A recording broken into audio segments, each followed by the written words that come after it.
we're using 2 chicken breasts, 16 ounces each approximately for the sandwich. This is a skinless, boneless chicken breast.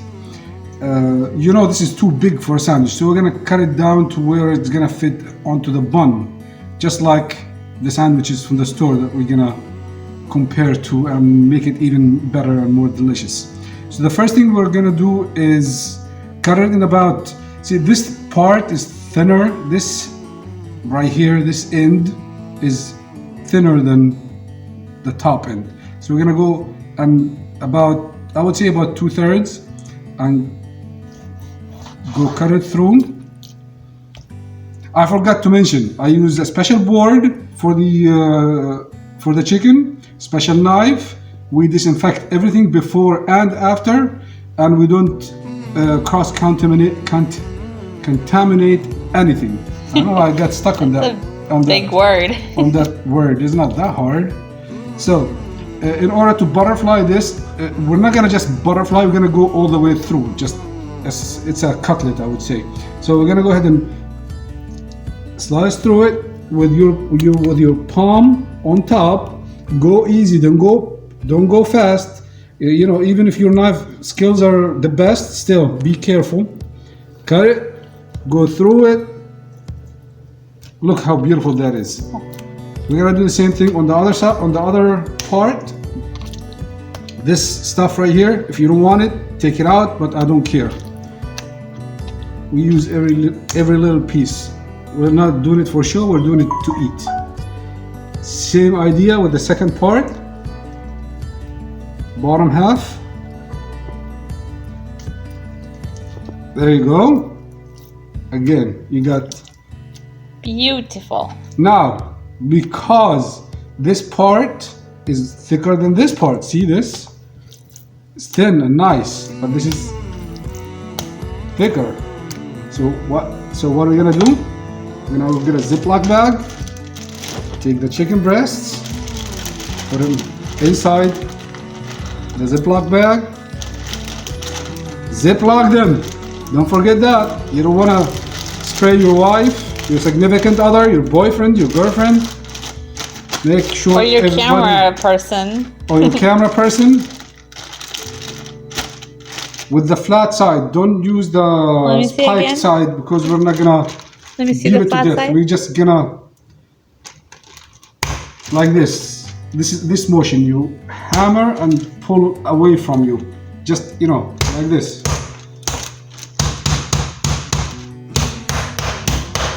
Or maybe towards you on this side. We're not gonna go too hard, we're just gonna make it a little bit flatter. Are you gonna beat it from both sides? There you go, that's it. Now just from one side. This is done. So we're gonna do this one as well. Take everything, put it in the bowl, marinate it, get it ready for the marinade. I'll see you in a second. Alrighty guys, we went ahead and we put the chicken in the pan. You can use any pan or bowl you like, but I like to spread them thin, so this way each and every individual piece of chicken gets submerged equally into the juice. This is pickle juice. Yes, it is pickle juice. That's what Chick Fil-A uses to marinate their chickens. That's their secret, I think. That's what they're saying.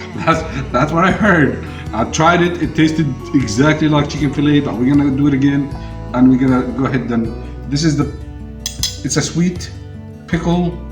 We're gonna use sweet pickle juice. You can use any pickle juice you like, but the taste on chicken fillets marinade is sweet pickle juice. But I have a secret I wanna add to a little flavor from jalapenos pickled, and we're gonna add some of that juice in there. It's not gonna make a big much of a difference, a whole lot of a difference. It's just gonna give it a little bit more kick, which is always good. You know, you can never go bad with a little bit of a kick. You don't have to use it, but I like to use it. We like to use it. And now, after we put this in the pan, submerged it, we're gonna go ahead and cover it. We're gonna put it in the fridge for about, you can put it from 30 minutes to an hour, not much more than that, because if you do that, it's gonna start, you know, the acid is gonna start cooking the. I don't know why I'm holding the fork in my hand. Oh, because it It wasn't. wasn't in the video. It was in the chicken, so I don't want to have it touch anything else. And we're gonna go ahead and just cover it and put it in the fridge. 30 minutes to an hour. Not more. If you wanna leave it more than that, it's up to you. But I think the acid is gonna start cooking the chicken, and it's gonna change the texture and the taste of the chicken. And we'll see you in a bit. And because we're making a spicy Chick Fil-A chicken sandwich, we're gonna go ahead and add some Tabasco sauce. This Tabasco sauce is not the Tabasco sauce, you know, but it's a gift we got, and we're gonna use it. So we're gonna do about, I would say about 2 teaspoons of Tabasco, as much as you want, but I think that's enough for me. And you don't have to add it if you don't want it too, right? Yes, you can make it. Well, we're making the spicy one, so we're gonna add the spicy one. Yeah. There you go. We just got our chicken out of the refrigerator. It has been marinating for about an hour. So we're gonna start the dredge for the chicken to get it ready to fry. The dredge starts with very simple, with the wash first. We need 3 eggs. You don't have to do 3 eggs. If you wanna do 4, go ahead. If you wanna do, it depends on how many chickens you have. So there you go. I'm gonna take that away and put it in the trash later, so don't worry about that.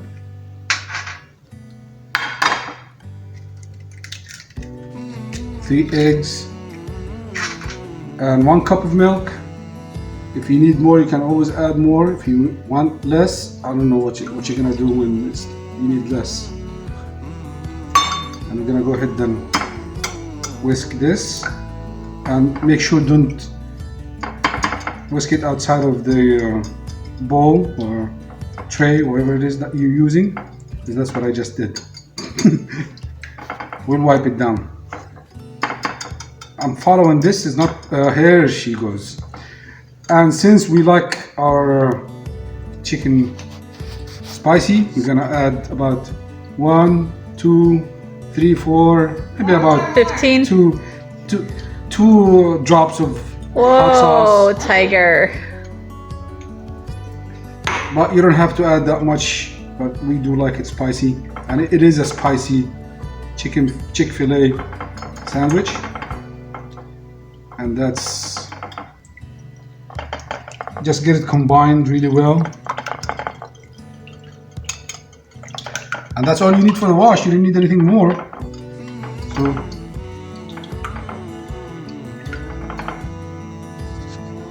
okay, we'll leave this. And now the dry stuff, which is a teaspoon of black pepper. You can use white pepper. I think a lot of people do use white pepper. I don't like the smell of that white pepper.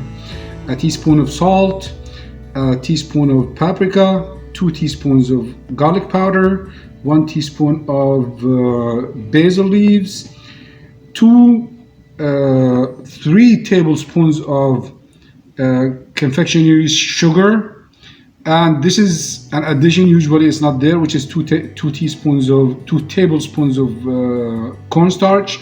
That will make it a little bit more crispy. It's one of my secrets when frying chicken. So we're gonna go ahead and add about 2 cups of flour. There's 1 cup. You have a third hand. Yeah, that's my third hand. That's One Inna. more? That's Inna behind the camera shooting the One picture. more? And 1 more cup of flour, about cup, you know. I am watching. And there you And go. that's Bayan, And now our sister. the dredge is ready. I'm gonna go ahead and combine it really well. Mix.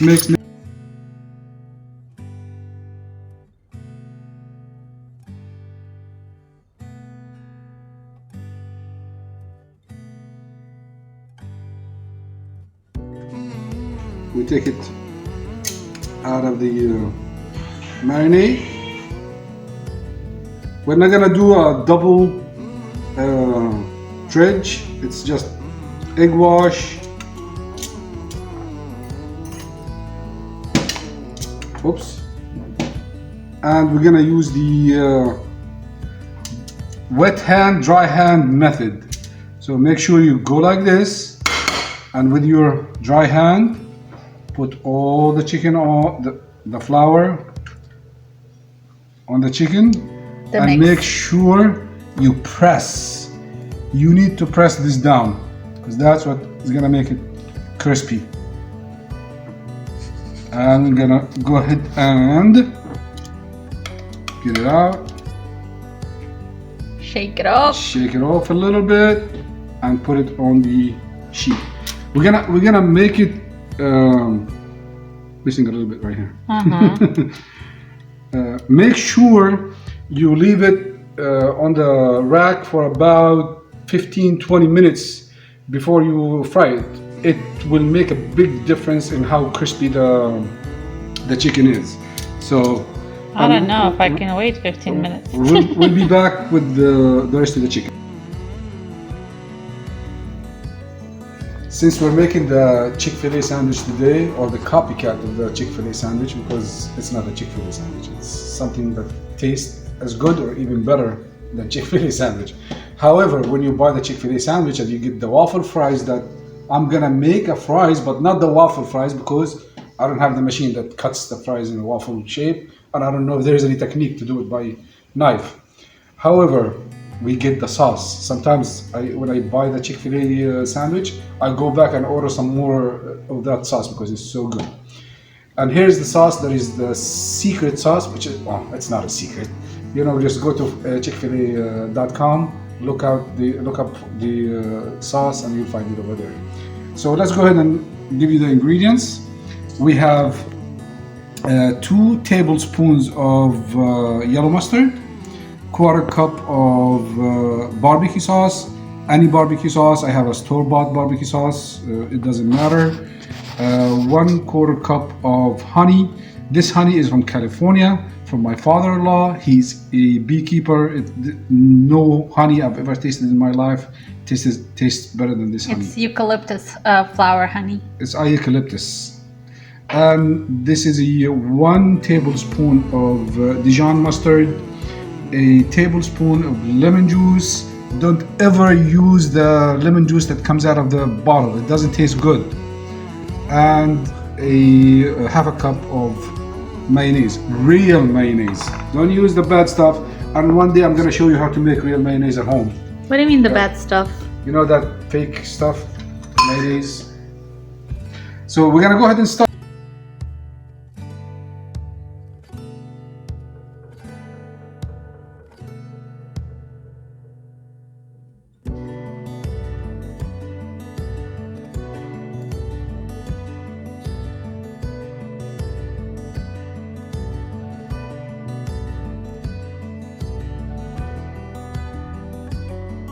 Ta-da! Here's the sauce.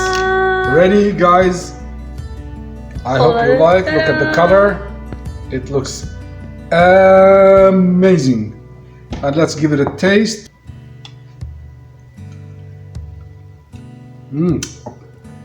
It tastes like the original. And we are making the fries for the Chick Fil-A sandwich. Our own fries, our way. I'm gonna show you how I'm gonna cut these fries. It's simple and easy. I washed them very, very, very well, and I'm gonna show you how I'm gonna cut the fries with the skin. I'm not gonna take the skin off. It's very clean, very tasty when it's fried right. So we're making just regular fries. I'm gonna go ahead and cut them like that, slice them. Some people do a little bit of a cut on the side and flip it the other way so it doesn't bounce or wobble. You can do that. Just cut a little bit on the side right here, put it and cut it so it doesn't wobble if you're not good with using the knife. But you know, I still have all my fingers, so I'm okay. I'm gonna go ahead and so now I'm being careful. So I moved that one, and I'm gonna go ahead and cut the fries as thick, as thin as you want them. I'm just gonna eyeball them and go for it. What is this thickness? What do you think? I think about 1/4 inch. Now it's all cut. We're gonna go see. It looks like French fries. And by the way, make sure after you cut it, look for if there's any discoloration or I don't know what's called, that eyes in it, and that you need to take them off. So go ahead and take them off and dump them back in the dump them into the bowl. I see a little bit right here, and I think that's The last two, you can't see it, but I can from this side. okay. Here, see this? Actually, it's gonna go like that. There you go. So do that. Make sure you clean it up, and off you go. In a frying pan, use any cooking oil you like, any oil you're choosing. Bring up the temperature of the oil to 350 degrees. Make sure to have enough oil to submerge or cover all the fries into the pan. We're gonna go ahead and put the fries into the pan using a safer method than the first one with your hand, but if you know, maybe if you're wearing gloves, it'll be okay. But right now, we're gonna don't put as much fries as I'm putting right now, because this is, I think, a little bit too much. Don't overcrowd the pan. It's much better, because when you overcrowd, you bring the temperature of the oil down significantly, and we don't want that. That is the reason the fries sog and get lumpy when you can't hold any ketchup on it. It keeps breaking on you. We don't want to do that. But with this method of frying, we're doing something called a double fry. We're gonna fry the batch right now until it gets to the golden brown stage, and it's almost all the way done. I'm gonna take it out, put it in a bowl lined up with paper towel.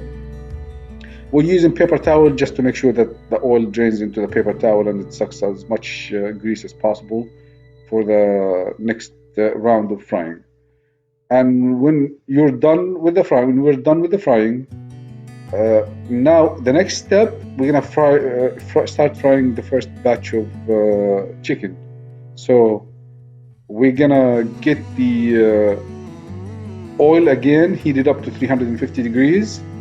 If it's a little bit more, it's okay. Take this chicken, put it away from you, because if it splashes on you, it's not a nice thing to do right now. It's gonna hurt very much. So, and again, same goes with the chicken as it goes with the fries. Don't overcrowd. When you overcrowd, it's gonna become soggy. The batter is gonna flake off. They're gonna get stuck with each other. It's not very nice. So make sure you keep an eye on your chicken. Make sure you keep an eye on the temperature. Make sure it's always around 350 degrees. It's very important, because if it's very high, they're gonna burn before they get done, and if it's very low, they're gonna become very soggy and not good eats. You're gonna taste that grease after they're done, and we don't want that. We don't want the taste of the grease. It's gonna taste very greasy. So to avoid that, make sure you have 350 degrees, 375 degrees temperature at all times. So monitor the temperature. That's the whole story. After about 5 to 7 minutes, I'm checking on the chicken. It looks pretty good. That's the color we want, light golden brown. We don't want it to burn. So I don't know why I'm fiddling with it right now, but it's a habit. However, I'm going to take one piece out right now, and we're going to check the temperature on it. The temperature, the internal temperature of the chicken is supposed to be 165 degrees. If it's less than 165 degrees, please put it back, because it's going to be underdone.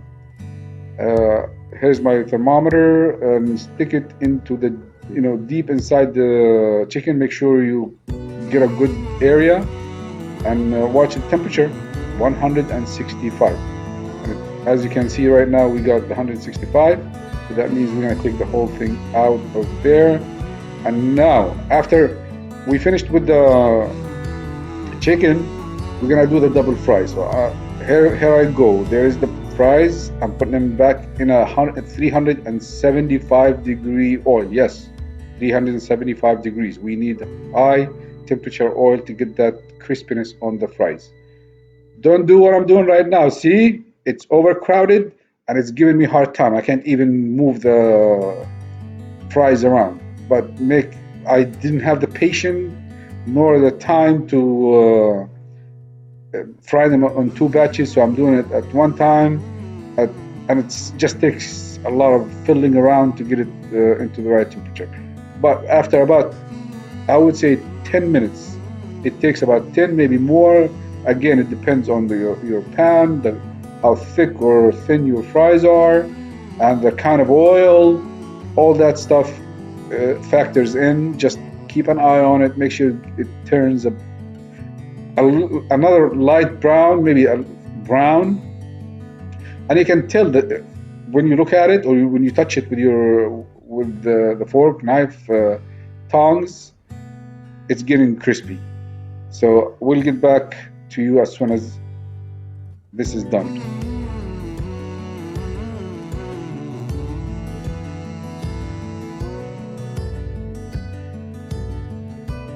And after 15 minutes, the fries were ready and crispy and unbelievably good. So I am seasoning the fries.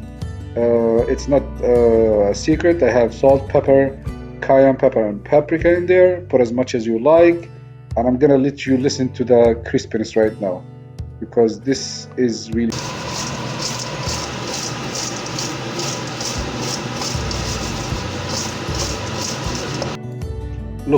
Look how crispy this fry is. That's the way how it's supposed. It's not lumpy at all. It's not soggy. It's hard, and here it is, and nice and fluffy on the inside. That's the way how we're gonna do the fries. Now we're gonna go ahead and plate our sandwich. We have a hamburger bun. I have toasted them. Make sure you toast them because that's the original recipe. With a little bit of mayonnaise on each side. You can put as much mayonnaise as you like. As you can tell, I don't like too much mayonnaise, but nevertheless, I put mayonnaise. Look at this. Look at this. Look at this. Isn't that nice looking piece of chicken? And always, both sides, guys, both sides of the bun, not one side. Always dress both sides of the bun. I'm so excited. It looks good. Pickles, that's part of the original recipe with Chick Fil-A. We're gonna use some pickles. They use 4 pickles. I use more because it tastes very good. And the way how I set it up backward. I was not paying attention which way were the bun, but here you go. It looks absolutely delicious, and it looks very good. You know, it's not a photogenic picture, but it looks good to eat. That's what matters to me, because it's a lot of foods that look good but they don't taste good at all. But that's the way how we want it. We want it to look good and taste even better. With our fries that we made, delicious fries, crispy, delicious fries that, you know, much better than waffle fries from Chick Fil-A. Now we're cutting this in half, and we're gonna show you guys how it looks. I'm so excited. Look at this. This is the most beautiful, oh my gosh, Chick Fil-A sandwich. Well, a mock Chick Fil-A sandwich. And let's go ahead and taste. I'm telling you, this is the best Chick Fil-A sandwich I have ever tasted in my life. I'm sure I'm gonna make a better one down the road, but this is better than any chicken fillet sandwich I got from the store. So, and the sauce is absolutely delicious. Even my wife says so. Can I ask her? It's even better than Chick Fil-A. I loved it. I think I drank the sauce, not just ate it. Anyways, guys, it was very nice talking to you through YouTube. I hope you enjoyed this. Please try this at home and let us know. So comment, subscribe, like, give us a feedback, and tell us what we went wrong, what we did wrong, and what we did somehow right. And tell us how you love the sauce and the Chick Fil-A sandwich. It is the bomb. Thank you guys, and see you in the next video. Bye-bye.